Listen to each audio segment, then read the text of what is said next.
আসসালামু আলাইকুম প্রিয় দর্শক, আমরা একটু বেশি কাটিস আবার কম কাটিস না, মাঠের ভালো লাগবে না। দৃশ্য দেখতেছেন এবং ক্রিকেট মাঠে লেপার জন্য মাটি তাই না দেন চলতেছে। আবার ভাবেন না যে রুটি বানাচ্ছে, রুটির জন্য চলতেছে না, মাঠে লেপার জন্য মাটি চলতেছে।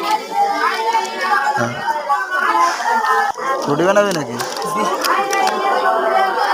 এখন দেখতেছেন আপনারা যে মাঠে যে বনগুলো ছিল সেটা হাত দিয়ে ফুটে ফুটে উঠাচ্ছে। এখন দেখতেছে ওই যে মাটি ছিল সেই দিয়ে লিখতেছে,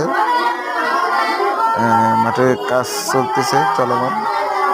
আমি ছোট এক ইউটিউবার, আপনারা সবাই সাবস্ক্রাইব করে পাশে থাকবেন মজার মজার ভিডিও দেখার জন্য। আশা করি সবাই ভালো আছেন।